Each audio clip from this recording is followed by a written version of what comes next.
Hi! Welcome to Chakravarthi YouTube channel. ఇదిగోండి ముందుగా మన భద్రాచలంలో ఉన్నటి మ్యూజియం చూపిస్తా చూడండి. ఆదివాసీ మ్యూజియం ఇది. ఇక్కడ వాళ్ళు తయారు చేసిన పనిముట్లు అన్నీ ఉంటాయి. ఇది లోపలికి ఎంట్రొచ్చి టికెట్ రూ. 10. ఇది ఎంట్రన్స్ అనమాట ఇది. చూడండి లోపలికి వెళ్ళే కొద్దీ వాళ్ళు చేసే పనిముట్లు గానీ అన్నీ ఉంటాయి. పక్కన మా అమ్మగారు. ఓకేనా? చూపిస్తా చూడండి మీకు. కానీ ఇవి ఎవరికి అంత సులువుగా చేయడం రాదండి. చూడండి వాళ్ళు వాడినటువంటి విల్లు, తర్వాత బాణాలు, బాణం ఉన్న కర్రలు, ఈటె అంటారు కదా! సంథింగ్ వీటిని బాణపుల్లలు. ఇంకోటి వాళ్ళు వాడినటువంటి కత్తి, తర్వాత సేమ్ గొడ్డ టైప్‌లో ఉన్నాయి. గొడ్డలి కూడా ఉంది ఇక్కడ. చూడండి వీళ్ళు ఎంత నైపుణ్యంగా అంటే అంత నైపుణ్యం గలవారు వీళ్ళు. చెప్పాలంటే వీళ్ళు ఏది బయట కొనుక్కోరు. వీళ్ళు సొంతంగా తయారు చేసుకుంటారు వీళ్ళు. చూడండి పనిముట్లు అనేవి ఎంత అందంగా అసలు ఎంత నైపుణ్యంగా ఉన్నాయి చూడండి. ఇవి కొమ్ములనమాట. మరి ఇది బుట్ట అనేసి పంజాల బుట్ట అనుకుంటా మేబీ అది. ఇంకోటి చూడండి ఇక్కడ వీళ్ళు తయారు పనిముట్లు కూడా ఉన్నాయి ఇక్కడ. మిగతా ఇవి ఏంటంటే సొరకాయతో చేస్తారు కదండి. సొరకాయని ఎండబెట్టి చేస్తారు కదా! సంథింగ్ దీన్ని బుట్టలు కానీ, తర్వాత వాటర్ పోసుకునే జగ్గు కానీ ఇవన్నీ వాళ్ళే తయారు చేసుకుంటారండి. ఇవి కళ్ళు తీసాయి అనుకుంటాండి. కళ్ళు తీసాయి ఇవి. మనం చెట్ల నుంచి కళ్ళు తీస్తాం కదా! మనమేమో ఇవన్నీ కొనుక్కుంటాం. వీళ్ళు కొనుక్కోరు వీళ్ళు. ఇవి ఏంటంటే వాళ్ళు సొంతంగా తయారు చేసుకుంటారు. ఇంకోటి బుట్ట కూడా ఉంది ఇక్కడ. చూడండి చీపురు ఇవన్నీ ఉన్నాయి ఇక్కడ. తర్వాత చేపలు పట్టేది ఇది. నా చేపల పట్టే కూడా వీళ్ళే తయారు చేసుకున్నారు. ఆశ్చర్యం ఏంటంటే చూడండి ఇదిగోండి ఇక్కడ డిస్ప్లే ఇక్కడ కనపడుతుంది కదా! అందులో చూసుకోవచ్చు మీరు. మీకు ఇదిగోండి ఇదేమో చేపలు పట్టేది. ఇవి ఏంటంటే చేపలు వాటర్‌లో చెరువుల్లో గాని వస్తాయి. ఆటికంతా అవే చేపలు పడతాయి. ఇదిగోండి చేపల బొమ్మ కూడా ఉంది ఇక్కడ. చూడండి ఇక్కడ ఎంత అందంగా ఉన్నాయి అవి. అసలు నాకే ఆశ్చర్యం అనిపించింది. మీరు కూడా ఒకవేళ భద్రాచలం రావాలనుకుంటే హైదరాబాద్ నుంచి ఒక 600 కిలోమీటర్స్ అండి. ఇక్కడ రావాలంటే ప్రతి ఒక్కరు చూడండి. నా వీడియో ఎంతవరకు వెళ్తుందో కింద కామెంట్ చేయండి. పలానా ఏ ఊరు తెలుసుకోవడానికి. ఓకే. ముందుగా మా ఛానల్‌ని ఎవరైనా చూస్తున్నట్లయితే లైక్ అండ్ సబ్స్క్రైబ్ చేసుకోండి. ప్లీజ్ సబ్స్క్రైబ్ చేయండి. దీనికి నా వీడియోకి ఒక 100 లైక్స్ ఇస్తున్నాను. ఇది రచ్చబండ కార్యక్రమం.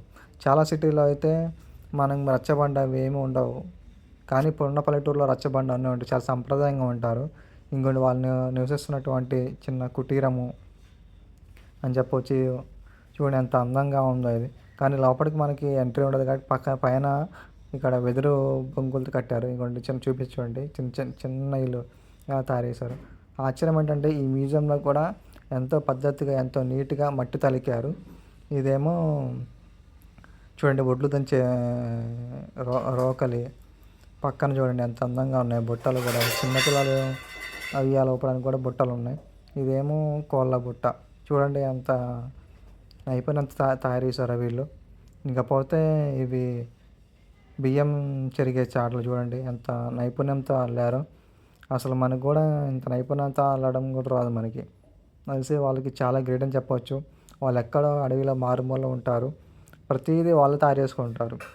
మనమేమో ఇంకోటి చెప్పండి కింద చూడండి ఉంది అది. అది బియ్యం చెరిగే చాట అంటే ఇది. అసలు ఎంత అందంగా ఎంత నైపుణ్యంతో అల్లారంటే అంత నైపుణ్యంతో అల్లారు వీళ్ళు. ఇంకా చూసుకోవచ్చు ఇక్కడ డిస్ప్లే కనబడుతున్నాయి కదా! అందులో చూసుకోండి. నేను ప్రతి ఒక్కటి చెప్పలేకపోతున్నాను.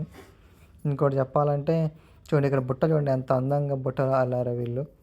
చిన్న బుట్ట నుంచి పెద్ద బుట్టలు అన్ని సౌకర్యాలు ఇందులో ఉన్నాయి. మీరు ప్రతి ఒక్కటి చూసుకోవచ్చు మీరు.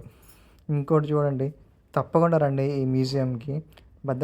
చలంలో ఉన్నటువంటి వారందరూ తప్పకుండా రండి. చూడండి వీళ్ళు చేసినటువంటి నైపుణ్యాలు, తర్వాత వస్తువులు, ఆభరణాలు కొన్ని ఆభరణాలు కూడా ఇందులో ఉన్నాయి. ఇకపోతే ఇంటికి దిష్టి తలగకుండా కూడా వీళ్ళు తయారు చేసుకున్నారు కొన్ని కొన్ని వస్తువులు. ఇది పార్ట్ 1 వీడియో ఇది.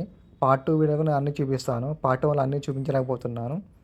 చూడండి ఇవి మనము సేరు ఇవన్నీ బియ్యం కొలుస్తాం కదా! అవి అనమాట ఇవన్నీ. చూడండి ఇవన్నీ ఒక నృత్యాలు, నాట్యాలు వేసే బొమ్మలు ఇవన్నీ అనమాట ఇవన్నీ. ఇంకోటి చూస్తున్నారు కనిపిస్తున్నాయి కదా! ఇంకోండి వాటి కొమ్ములు, జాతరలో ఉన్నప్పుడు వాటి ఆభరణాలు ఇవన్నీ చూడండి ఎంత చక్కగా ఎంత నీట్‌గా తయారు చేశారో వీళ్ళు. కానీ మ్యూజియం ఎవరు తయారు చేస్తారు కానీ వాళ్ళకి హ్యాండ్స్ ఆఫ్ అండి. చూడండి వాళ్ళు వాడినటువంటి వస్తువులు ఇవి దిష్టి తాకకుండా, తర్వాత ఈ రాణిదేవి వాడిన ఆభరణాలు. మన ఆభరణాలు అంటే బంగారం తర్వాత నకిలీ పెద్ద ఆభరణాలు ఉంటాయి. వాళ్ళకి ఇవేం కాదు. చిన్న చిన్న ఆభరణాలు వాళ్ళకి ఆభరణాలు. వెండి ఇవే వాళ్ళకి ఆభరణాలు. ఇత్తడి చూడండి ఎంత అందంగా